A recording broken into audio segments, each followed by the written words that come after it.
Today in the New York Times, it more or less said that Trump's support for Putin is a dog whistle for white supremacy. Do you believe that, and would you comment about that?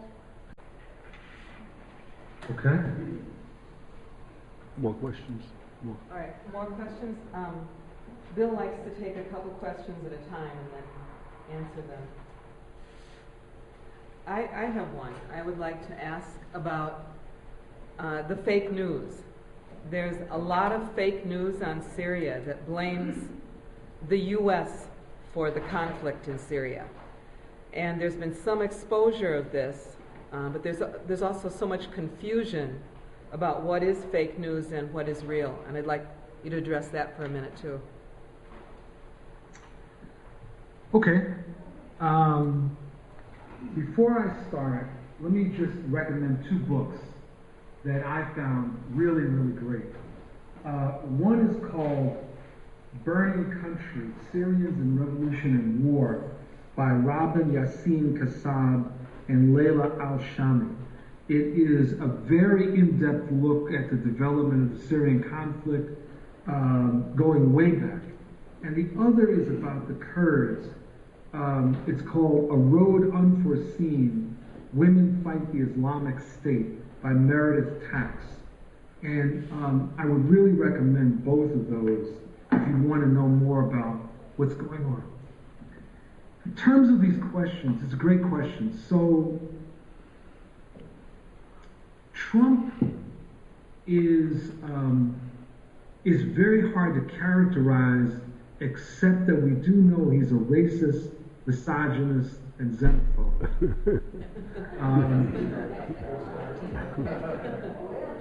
And if you really want to know what I think, I'll tell you about it. His relationship with Putin is very, very interesting. And this sort of goes beyond the scope of this, but let me just lay this out. There's a developing international network of right-wing populists and neo-fascists. Groups like the Front National in France, some of the forces that were behind Brexit in Britain, like the United Kingdom Independence Party. There are forces in Italy and Germany, Golden Dawn in Greece, and they're not all the same, but they share certain very strong points of view. One is a sort of global white supremacy, anti-immigrant, quasi-isolationist, and so Trump is out of a school within the Republican milieu that basically is against what's called nation building. In other words, he's sort of a neo-isolationist like Pat Buchanan.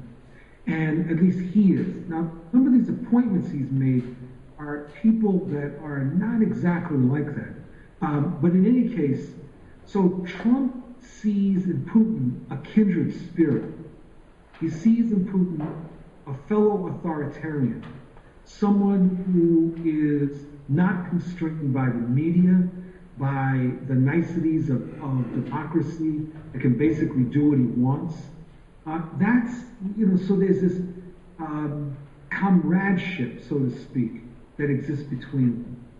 I think that there's Putin, the relationship between Trump and Putin is in part about white supremacy, but it's in part more about, I think, this broader sense of the kind of governments and governing systems that should exist under capitalism in this era.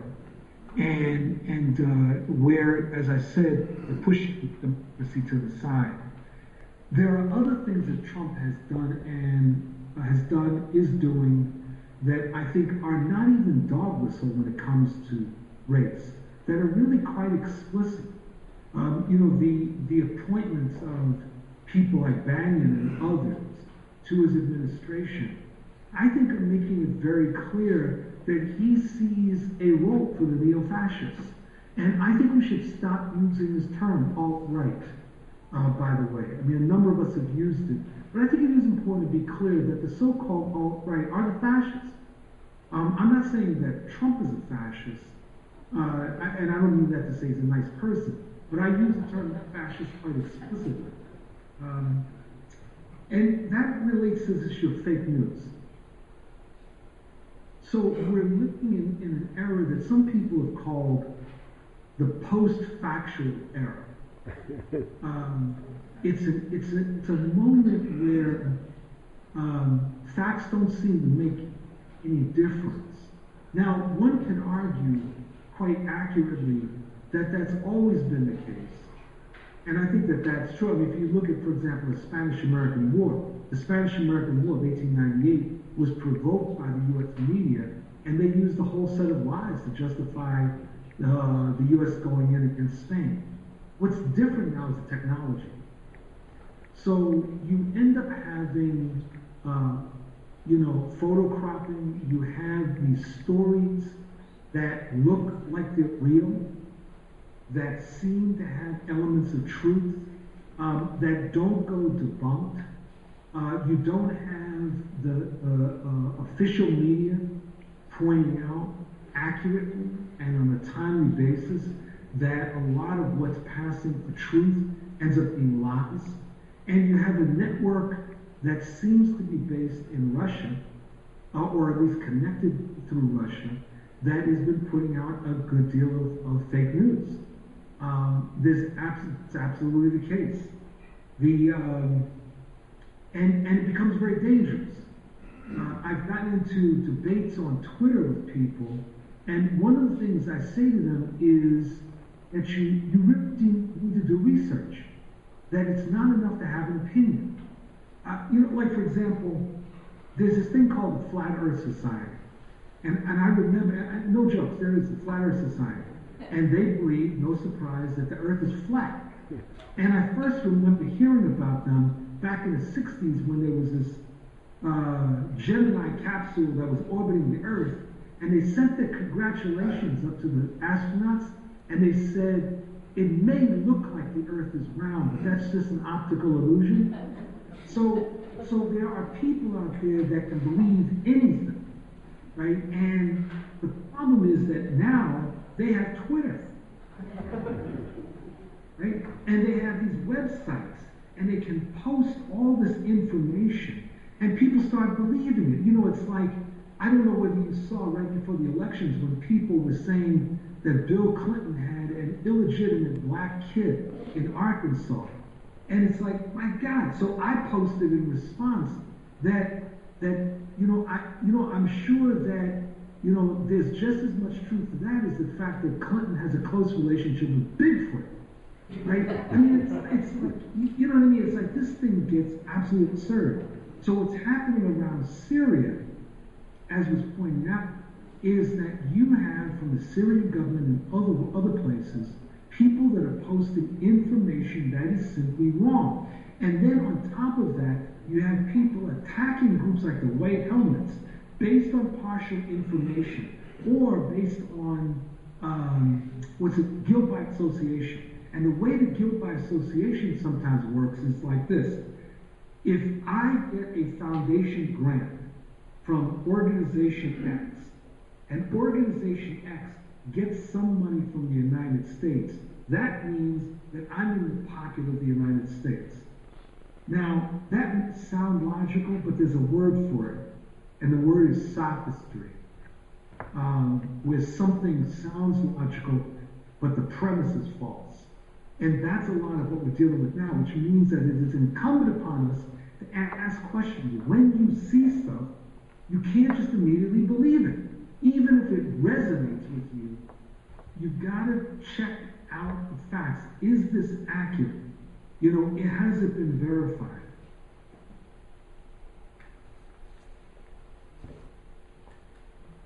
Matthew. Thank you, Bill.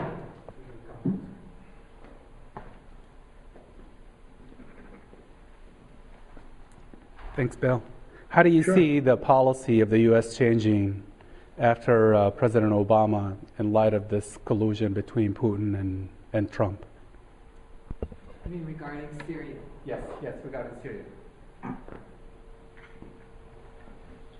Did you hear this? No. The question was, how will the policy of the U.S. towards Syria change under Trump? I think that Trump has been very clear that he is interested in supporting the Assad regime. And he wants to support the Assad regime against Daesh and against Al-Qaeda. And he doesn't really care what the policies of the Assad regime are, as long as they do not conflict with the interests of the United States. So, in that sense, he is indicate real willingness to play patty cake with Putin and to destroy the Syrian opposition. Now, one of the things that's complicated all of this is what happened in Turkey this summer, when there was that very strange coup against Erdogan, the president of Turkey. Turkey then started to get warmer to Russia and is now withdrawing a lot of support from different forces in Syria. So the Syrian opposition, at least the military side, is finding itself squeezed and receiving less support if the United States either joins with Russia against the opposition or just simply pulls back entirely. Then the opposition will certainly be will be weakened even more, and we'll see, I think, greater refugee flow. Now, let me be clear. I'm not suggesting that U.S. military should get involved in Syria. What I do think, and I realize this is controversial, is that the Syrian opposition should be able to get military assistance from whoever they need to get assistance from.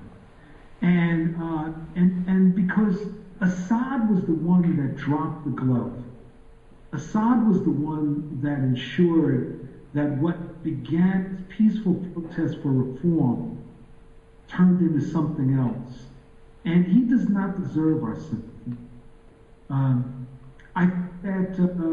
think that kind of policy will play itself out in other places as well. Where Trump will not be particularly concerned, even formally, with domestic policies. And I say even formally because the United States is never really interested in human rights unless forced interested in human rights. But sometimes they'll use the rhetoric, other times they won't even bother with the rhetoric. I think under Trump they're not even going to bother with it.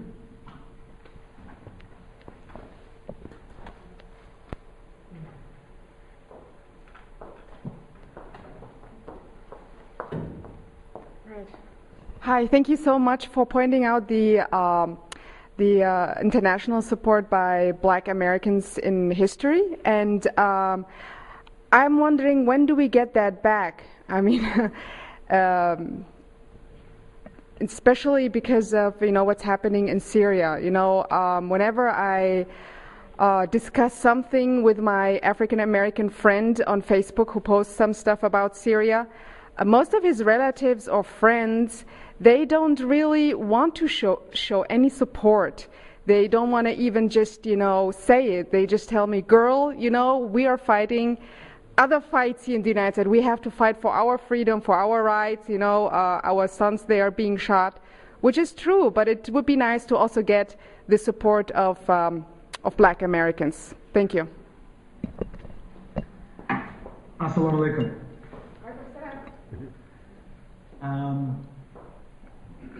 It's a very important and very emotional question for me.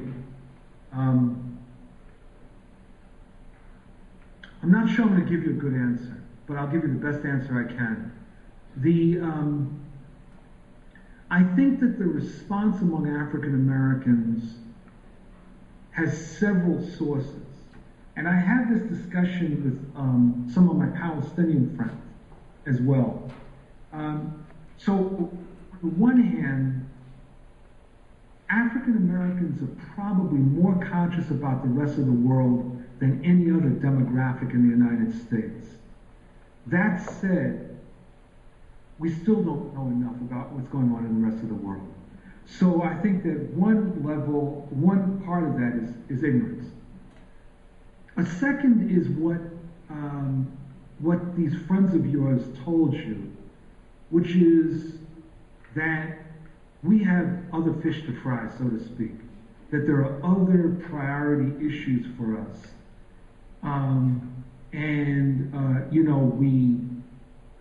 Whether it's Trump being brutalized by the police, whatever. And it's very hard to focus. So that you're going to hear that.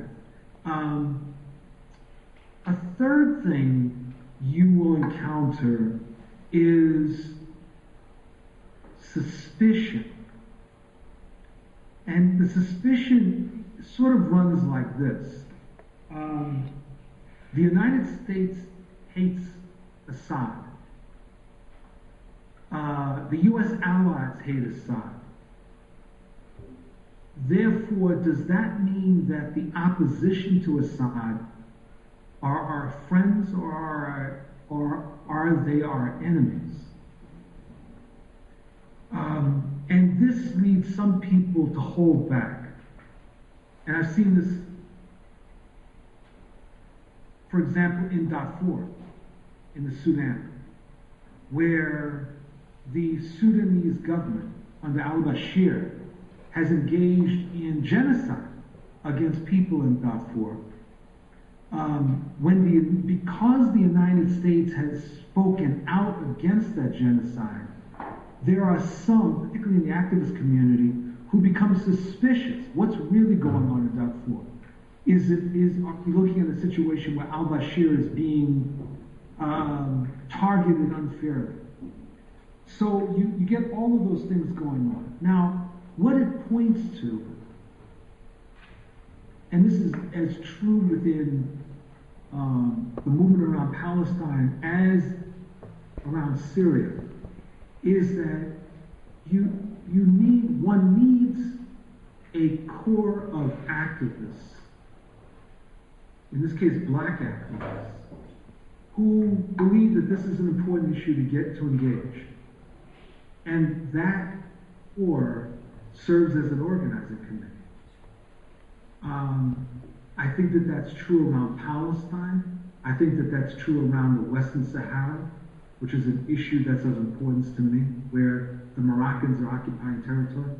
And it's important around Syria, that these things don't happen spontaneously. You'll have articles that are written, by different people about Syria that will say some good things, or about other issues. But if you don't have people that are organizing around this, then nothing ultimately ends up happening. And so I'd say that in order to tap into the black internationalist sentiment, there needs to be a black organizing committee of some sort of network or something that begins creating echo chambers around the country that put out information, accurate information about the Syrian revolution. So that's a direction that I think things need to go. And let me just mention, I mentioned this issue of the Western Sahara. For those of you unfamiliar with the Western Sahara, it's on the northwest coast of Africa, right next to Mauritania and south of Morocco. And it's been occupied by the Moroccans. Spain had colonized it, and Morocco occupied it in 1975, or occupied most of it. So they've been trying to get self-determination. And the problem is that the representatives of the liberation movement there, they think that, what they do, they spend a lot of time with Congress and going visiting different congressional figures. That's not the way change happens. You've got to get to the people. You've got to talk to the people. You've got to build up a constituency. And I would say around Syria, not just in terms of black folks, but more generally, that's what we need. You've got to talk to the people. the gatherings like this one that you're having today, this needs to be replicated around the United States. And somebody needs to take the lead in getting them off the ground.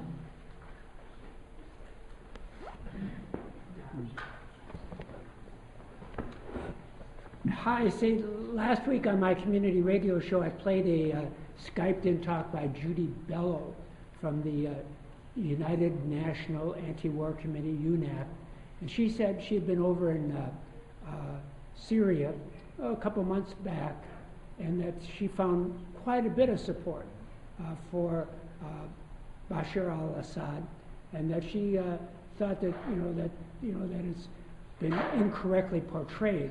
I had brought up the question and answers about the use of barrel bombs, which she did defend. So maybe you could talk about why is it bad to use barrel bombs, and secondly, if I could get your permission to play your talk today on my radio show, also, and thirdly, sometimes my leftist friends, when I say I want to discuss Syria, they say, well, there's no discussion. It's a class thing, and but Assad, you got to support Assad for that and for imperialism.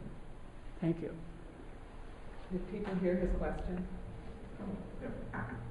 So there were three things that I wrote down. One is essentially, is there support for Assad? The second was whether this recording could be played on his station, and the answer is absolutely yes. And the third is about sort of the way I look at it is, what's really the character of the Assad regime? Are they in bed with imperialism? Are they opposed to imperialism? Are they the ones that need to be supported? Did I capture that correctly? Yes, especially too with the role of Israel in all of this, and that how Israel is benefiting by the opposition to Assad. Okay, great. Okay, so we should be finished by 5 o'clock. AM or PM? Let me start with this issue of barrel bombs. During the Vietnam War, even though napalm had been used in both World War II and in Korea, I know the consciousness about napalm was fairly low until, with the advent of television, we started seeing what napalm did. And napalm is jellied gasoline. And when it explodes, it doesn't just go boom, but it like gets on you. It's a liquid that just burns you. You're not necessarily incinerated. You can be, but you can also just be horribly burned. It's incredible. And in warfare, there are certain weapons that are just simply not used. For example, in conventional warfare, you're not supposed to use shotguns. And there's prohibitions against lasers, blinding people. Now, this may sound hypocritical, but there's the idea that there's certain things you're not supposed to do. But on top of that, you're not supposed to go after civilians. And this is particularly after World War II, where, the rules and laws of international warfare really distinguish between combatant and non-combatant. Because you may know that, like in World War II, the Germans kicked off carrying out these mass bombings of cities. And then the British and the United States was doing that, and the Japanese, and people were incinerating different cities, going after all these civilians. So there was this distinction. And one of the characteristics of terrorism is politically motivated military actions taken against civilians. Right? So this is different than what's called collateral damage. Collateral damage is where, for example, if you were going to blow up a tank and a child happened to walk by the tank just as your missile hit the tank and a kid is killed, that's called collateral damage. If, on the other hand, you decided to whack that kid, that's purposefully, that's terrorism. So barrel bombs are bombs that are created, they're like barrels, and they have all kinds of shrapnel and gas, and they are completely ineffective against military targets. They are, however, aimed at civilians.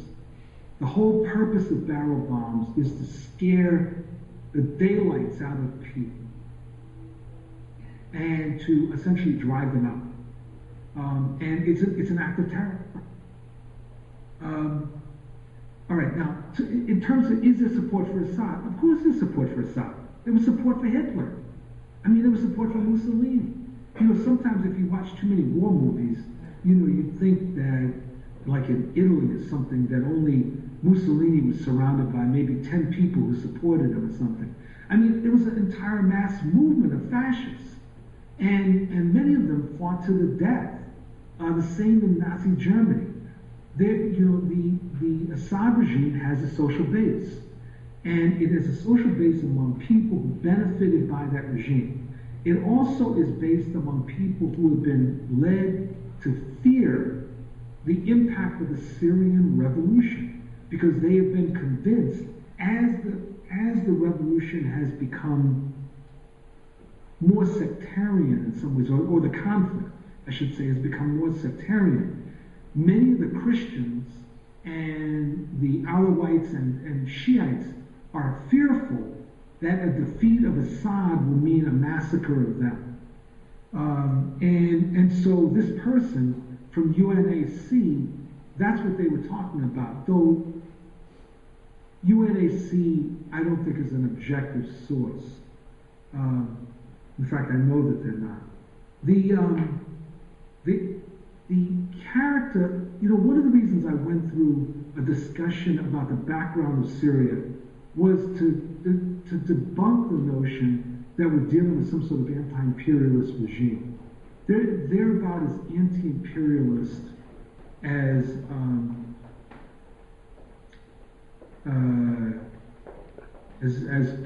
Putin's.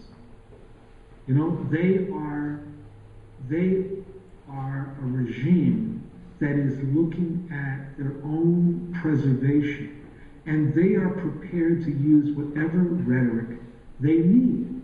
I encountered the same thing with the Sudanese.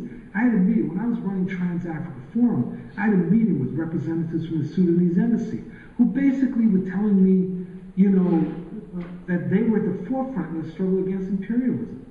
And I mean, they knew all of the rhetoric, they knew all of it, but they were full of it. And so the Assad regime is much the same. The collaboration that they have undertaken with the United States, which I identified earlier in this talk, is documented. This is not Bill Fletcher hallucinating. They have collaborated just like Gaddafi collaborated with the US and with Western Europe. I mean, all of this stuff is documented. Now, Israel becomes a real complicating factor because one of the things that's often said is that the Assad regime stood up to Israel and in favor of the Palestinians. That's actually not true. The Assad regime crushed dissent within the Palestinian community, and while there are Palestinians certainly that support the Assad regime, the Assad regime absolutely interfered in the internal politics of the Palestinian movement. The Assad regime has taken no steps to really fight for Palestinian self-determination, or for that matter, to get back the Golan Heights. But they are filled with a lot of rhetoric, and sometimes people are deceived by that. The Israelis were actually quite content with Assad because the border was quiet. And they have taken few steps against the Assad regime. What they have done, however, is that when they have any sense that Hezbollah is getting any military assistance from either Syria or Iran, military assistance that will be used in Lebanon as opposed to Syria, then they'll carry out a military strike. But as long as Hezbollah is killing the Syrian opposition, the Israelis are fine. They're fine with that. They don't really care. New President Trump. So my question basically is, where will we be in a month, 2, 3, 6 months from now? I'm sorry, I know it's not a fair question.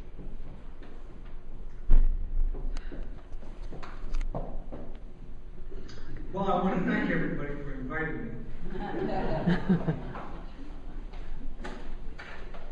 You know, I don't think we can look at it in terms of the next month. I do not think that the Obama administration is going to do very much between now and the inauguration. What I think needs to be done is that we need a national movement for peace and justice in Syria. And so that is certainly a movement in solidarity with the people of Syria and with the Syrian revolution. But it's a movement that, among other things, needs to say to the Trump administration that peace in Syria will not come through the destruction of Daesh. Peace in Syria, peace and justice come in Syria when the fundamental problems in Syria are addressed. The oppression of the Kurds, tyranny of the Assad regime, etc. And that there will certainly be some sort of transition. The opposition is not in a position militarily to defeat the Assad regime. But that's the direction we have to go. The United Nations needs to be a major player in this. Russia needs to pay some sort of price for the war crimes that they're committing. That does not mean that the United States should start shooting down Russian planes. But it does mean that we've got to figure out some way that Russia pays a price for their aggression. This is why I'm saying that it needs to be a national movement. And I've made the suggestion to a number of people over time. And I'm not sure what the reluctance is in terms of moving in that direction. Because certainly Assad has his flunkies in the United States who are speaking up for his regime and are quite comfortable with that and, you know, get their tours and everything else and are convinced that he's on the side of justice. I'm not thinking about sending tours to Syria. I'm thinking about the need to build a movement for peace and justice that's here, that really is pushing the U.S. in policy. And I would say that is the central task at this moment.